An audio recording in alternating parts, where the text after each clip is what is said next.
Brooklyn Independent Television.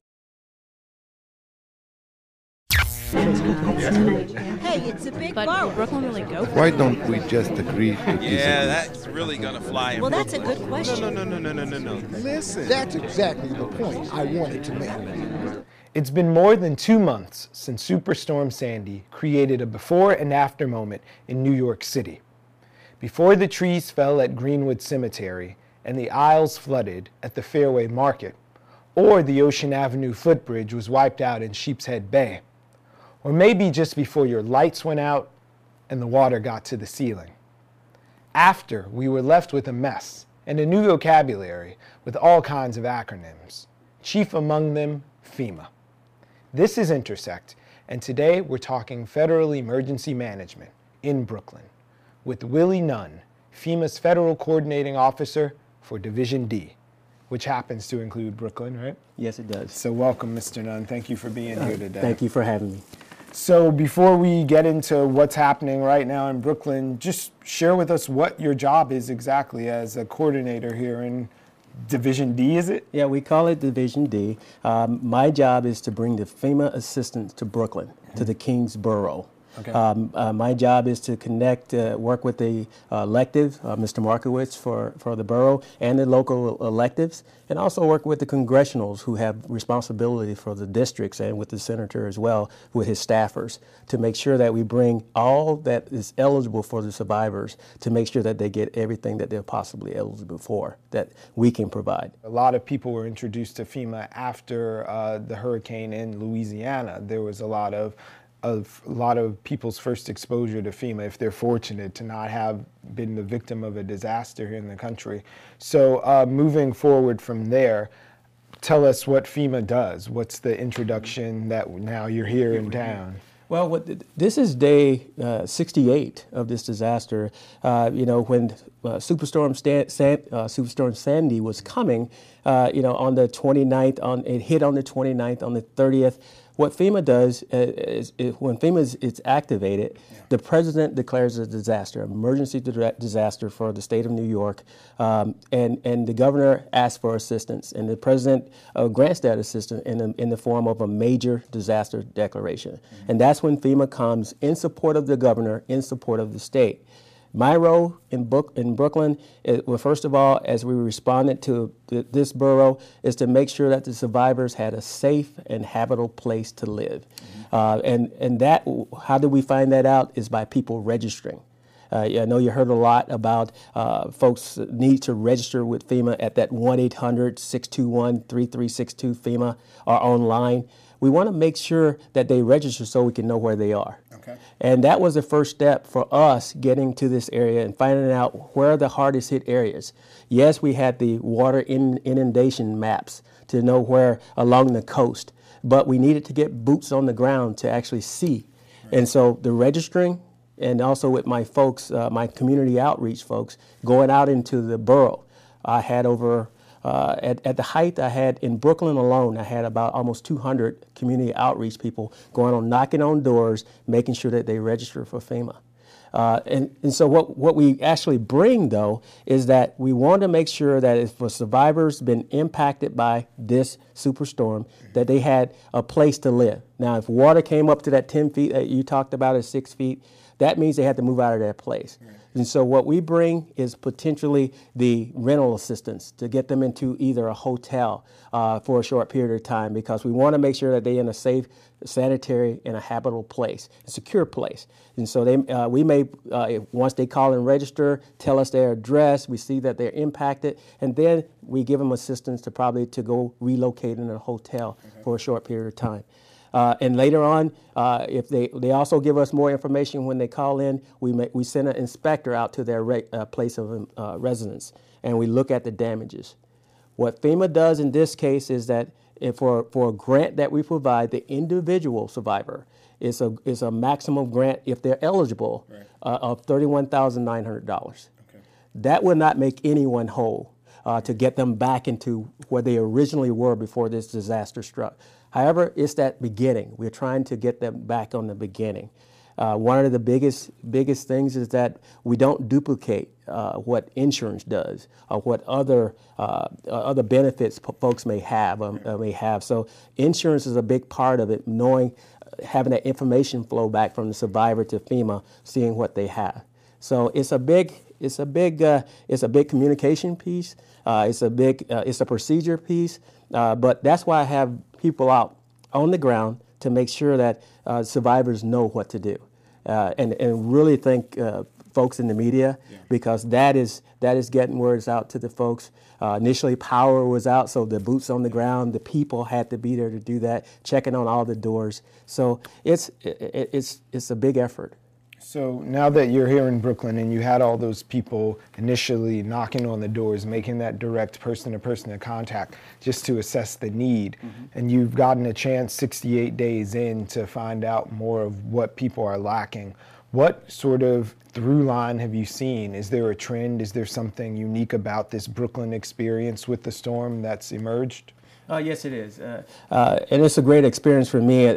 Not great as far as the tragedy for the survivors, but great as knowing that my country is made up of neighborhoods, and your Brooklyn borough is neighborhoods with different dialects, with different backgrounds. And each one of those neighborhoods have specific needs that we have to address. We have linguists that we bring with us to make sure we speak in the right language. We want to make sure that we reach those people who may not have access and function, who may have access and functional needs. So we want to make sure we reach those folks. And what I've found with having boots on the ground, if I may, we wanted to get all of Brooklyn, but you really want to focus on the heavy impact areas. And the impact areas I found in Canarsie, Garrison Beach, Sheepheads Bay, Manhattan Beach, Brighton Beach, Gravesend, Coney Island, Seagate area, and up in the Red Hook.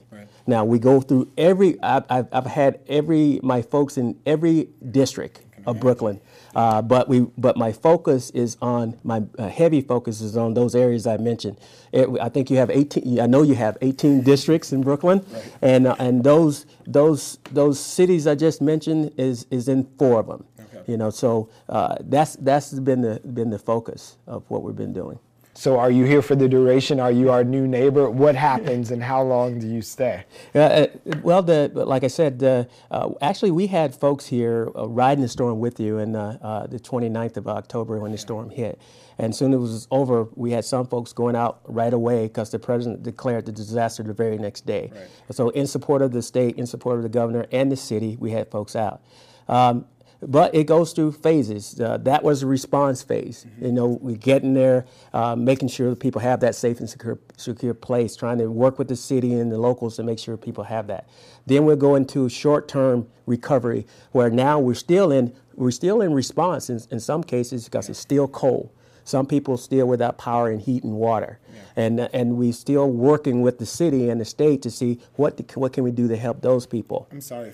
So like we said, we're almost 70 days in now. Do you have any idea of how many people are still without power or heat in that sort of situation? Well, we work with we've done a couple of things is to try to pinpoint that. Like I said, we knock on doors daily to see that in my borough in Brooklyn, and we do it across all the state, all the affected areas. But for Brooklyn, I can talk to this. We work with the city, New York City OEM, and also we work with the National Guard, who's been doing wellness checks, and it's daily. That number. I don't have a specific number, but I have areas that in those areas I look at. I work with the Garrison Beach area and all these other areas I look. I can't pinpoint the number because in some of those areas they had temporary power with generators, and then they rehook back up to the grid. But then once the dwelling is ready, they take the power away, and then they start hooking back up. So we may be process. Yes, it's a process, and so it's a matter of. I'm sorry I can't give you a definite number, but I would tell you it's working with the city, working with Con Ed for Brooklyn Borough. I can't speak for the other ones, but working with the city, Con Ed, National Grid, Department of Buildings, working with all those city entities. They are all over trying to make sure that and the Department of Sanitation, making sure we move the debris. It's been a great partnership working with those people together doing that. but it's still a process. I just wanted to answer too, as you say, the duration. Right. Like so I said, went from initial impact response in to response, the short-term recovery. and we are in that response short-term recovery still, Right. because of the weather. The weather is still getting cold. We still have people repairing their homes. We still have people in hotels. Right. And so one of the key things for FEMA, the things that I can bring, which is that registering, we still have the registration open until the 28th of January. Okay. And that's key. We want people to register because there are people out there, believe it or not, who still haven't registered. We want them to register so we can know how we can help them. And for those who have registered, I have my disaster recovery centers. We have 7 across the Brooklyn borough. And a newly opened one. Yes, in Sheepheads Bay, and we were glad to get that, working with the local electives, working with one of the community leaders, and making sure that, and they were very adamant about getting it there so it'd be accessible to the survivors, because transportation was down in that area very bad, and buses weren't running anymore. And so working with the communities, working with the local electives, I think we got it into play at the yacht club there that was impacted right along Emmons Avenue. Right along Emmons. It's in a good place, and I think I'm glad it's there that we're there in time to really help the survivors. You know, New York City is got a lot of people who rent and live their entire lives in rental apartments. Is there a special provision for renters, or is FEMA exclusively for home Well, owners? that part of that is also for renters as well. You know, making sure that they have that safe and secure place once it hit it well. They too are eligible for rental assistance once they call. They should call as well, give their information. That rental place is their primary resident, and then that goes into the process, and they too may be eligible too for rental assistance. Okay. And then while they get that rental assistance, it's up to the individuals to be looking for a place. You know, what's going to be that next step? Yeah. What's going to be their next step? But while they do that, and they can show receipts or output up to that 31,900 cap, they can apply. They can come back to us and say, "Well, I'm still looking," and we can work with them in that way. Okay. So moving forward, there have been 2 headlines as of late that people in Brooklyn in particular are concerned about.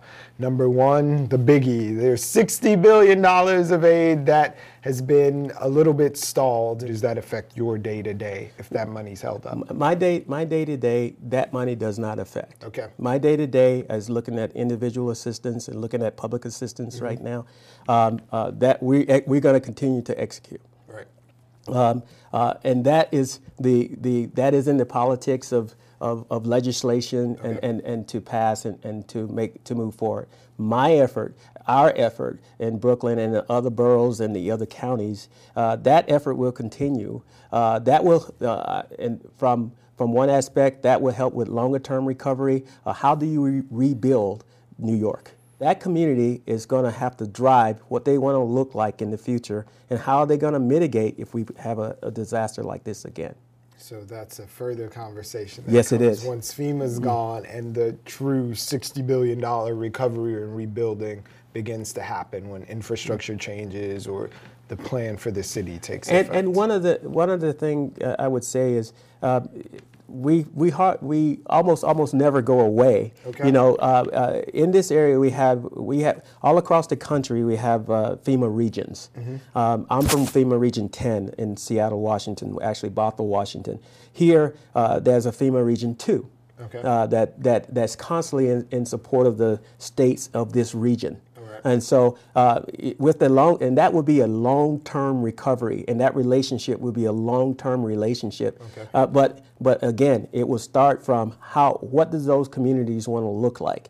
And a lot of times, you know, FEMA will offer technical assistance. A lot of times FEMA will offer guidance. But the follow-through, the vision, the follow-through, the strategy will come from the local to the counties, to the city, to the state. on how they want to follow through. Just going back to that earlier question then of how long you guys are here. So it's not like you say, all right, you got a 72-day period and then FEMA's out, or we're committed for 2 years. It waxes and wanes. And I would say, for like myself, I have my own region. Right. I'm here because this is the all hands on deck. Gotcha. This is a superstorm. This is a super disaster, so to speak. Yeah. I would say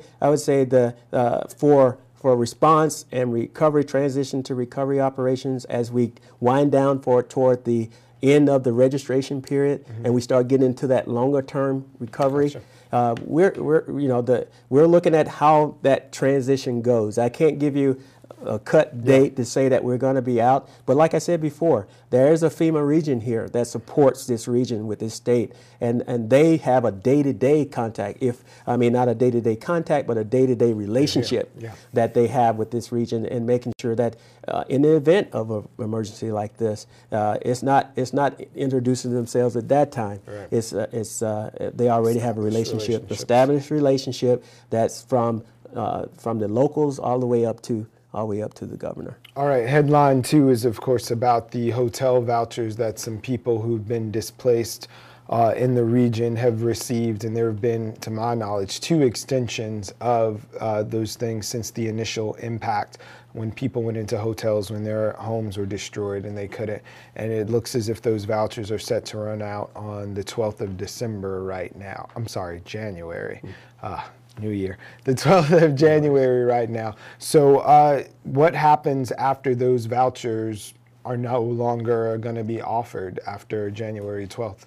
Yeah, and right now I know of no extension of that yet, as you said, but that is, up, what's the date, is as we go from the day as we get to the 12th, the job is, when we put people in those places, they are to be looking at what are their long-term fix. Right. And I'm sure folks with us working with the state are looking at what are the options. One of the options has been the sheltering and temporary essential power program, the STEP program.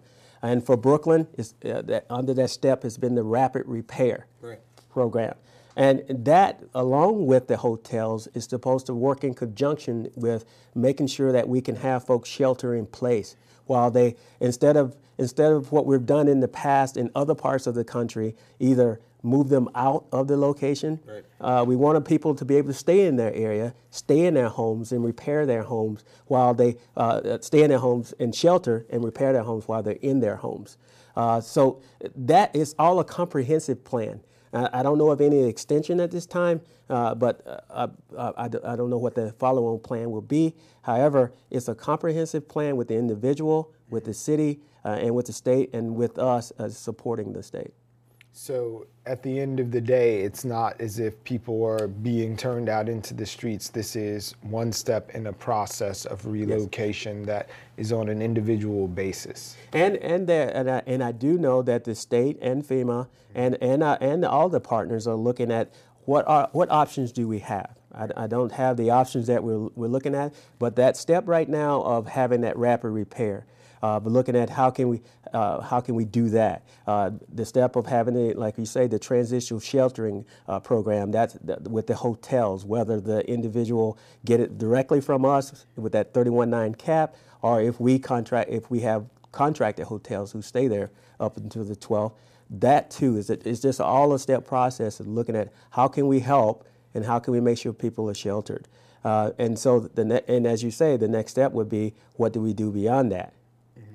So in the course of what I get to do all the time, talking to people and finding out where they are, I've bumped up against a lot of people who told me FEMA's been great. They have come through quicker than my insurance company. I'm still going back and forth with them about just what's covered, what isn't covered, what the process is, and an adjuster, whatever I need to do. But I already got a check from FEMA, and I'm using that to move forward. And then other people are saying, well, I'm waiting, and they're going to send an investigator, or I'm not sure about what the process is. So there's been people, of course, with something of this magnitude on both sides. Yes. So I'm going to ask you what you guys have done right, what you're really proud of that you've accomplished here in Brooklyn, and what you see room for improvement on. Well, the To answer the first thing, because there is a spectrum of when we initially started, you know, what we always have to have, as you talked, that inspector. If someone wants to come out to their individual household dwelling, we have to have an inspector come out, and then if their claim was settled right away, they got right away, you know, taken care of. Then there's one that was displaced, and then maybe we didn't have their phone number to reach them back, and they couldn't get in contact with the inspector. What I'm trying to say is each case is different. Right. And we have, so far to date, we had about 260,000 folks register. And so far to date, it's about $824 million that's been given to individuals. However, that's not to say we haven't missed some people. And so that's why we want to make sure people register. But what I'm proud of, I'm proud of that we have tried to make sure no stone is unturned. Like I said before, we went to all 18 districts, but then I wanted to get them out of the less hit districts. I'm proud of that we went back and found out where are the people hurting the most. Right. And we want to focus on where they're hurting the most to get them back into their homes if their homes weren't destroyed. And then I'm also proud of learning Brooklyn, learning New York, learning my America, you know, we have to be able to communicate. We have to earn their trust. Right. We have to say what we mean, do what we say. And that's a lot of communication back and forth, in ensuring that we follow up, ensure we work with the local electives, and make sure we manage expectations. Mm-hmm. You know, when we knock on doors, we want to tell them that we're FEMA, but this is what we offer. Right. But if you have another issue with your elevator, we can refer you to the Department of Buildings. If you have your with power, we will refer you to the city with Con Ed. So FEMA can't be all things to all people in a time of need. Yep. Yes, but we want to partner with those folks who are, with those first responders, who are the locals, who are the city, right, who are firemen, who are the sanitation. We partner with all those, and that's what makes it work. And the volunteers. The volunteers are huge. What, if any, misconception is there about FEMA? You talk about that management of expectations, and that's a huge piece. When you knock on someone's door, they think, done. Like 6 months from now, I'll move back into my place. Everything will be great. So what do you think the expectation is that just the rank and file everyone has of FEMA? And this is what I try to always say. FEMA is not going to make you whole. Mm-hmm. But we want to get you off to, you know, you have been hit with a devastating disaster. Right. We want to give you an opportunity to take a breath in a safe and secure place. Okay. We want to give you an opportunity to now, and you're in a safe and secure place, to look back, what is my next step? If my next step is it to go to my insurance company? Is the next step is to make sure my family's safe? Is the next step is my job? And everybody has a different scenario, right, depending on their situation. So it is that managing expectations, but it's all about relationships too. It's about making sure that we are in step with the state, with the city. And that, for this event, I'm very proud of being a part of FEMA and being a part of New York City, and definitely Brooklyn, and learning about Brooklyn and being a part of Brooklyn, is that we're working together. Have there been some shortfalls? Yes, there have. There have been where we may have gotten the information late. And that's where I think we can improve. And in getting the information late, I look at knowing the community, and maybe we weren't speaking the same language, right, and maybe we didn't reach the right outlet, and reaching the right media outlet to reach those folks who may have been a little apprehensive to come toward FEMA, right, or not just FEMA, any government agency. Yep. And we're trying to break those barriers too. And I think we have in Brooklyn, because this wasn't all hands on deck for FEMA. I mean, at one time we had over 3,800 FEMA folks, and that's just FEMA in Brooklyn. I mean, in New York, all in New York, and that's a heavy lift. Yeah. And then so we brought people in to assist us all across our augmenting our folks to come here to help us. So it was a learning experience. It was an all hands on deck experience, and I think we as an agency is better for it. And I'm sure, I can't speak for the state of New York and the city of New York City, but I think our partnership is better for it. to as well. So in our last 2 minutes, I'm going to ask you to just sum up what people can do right now before the deadline comes. And before that, I just want to ask you to clarify. There's nothing that you could do to pay someone if they're contacting you to say, I can get you ahead in the FEMA line. There's 50,000 people in front of you, whether you get a card at Home Depot or a letter in the mail or someone knocks on your door claiming to represent anything saying, oh, well, we can get around this. If you just pay me a convenience fee, you can get to the front and get everything taken care of. There is no one that I know of who can do that for anyone. And I'm glad you brought that up, because that is huge. We want to help each and every individual, and we want to do it in a fair assessment way. And how we do that is that 1-800 number, is our disaster recovery centers. And one of the things I would say again is to register if you haven't before the 28th of January. The second thing I would say, visit our disaster recovery centers. That's out there where I have people who can manage your case. If you already register, if you got any questions, I have folks in there with a heartbeat who can talk to you, sit across from you, and talk about your case. Because each case, there is always a nuance. Yeah. There is no checklist that you will follow and come out the end clean. And also, which that means is that it's best if you sit there and talk through your case, because that may be something, one piece that may be missing that can help you. And that's why we want to have those disaster recovery centers. And the other thing I would say is just be resilient. I know it's been hard and it's long. Like I say, it's been 68 days since it happened. And this is a very tragic event. But with the people themselves, with these communities, with each one of those communities, with the city and with the state, you got folks there working to make sure that we don't have people out in the cold, trying to get their power and their water and their heat back on, to make sure that they get everything possible that the government has to offer if they're eligible for it, right. And working with their city folks as well. One of the things you mentioned, I would like for them to say, if the insurance and stuff is insurance and other things are not happening, go to their city. There's the financial services at the city. They can help them talk to those insurance companies to try to get them to speed up. Go to your city. They're waiting there to help too as well. Willie Nunn from FEMA, thank you for joining us so much. We appreciate your time. Thank you. We're going to leave it there. So thanks for watching Intersect. We'll see you next time. Bye now.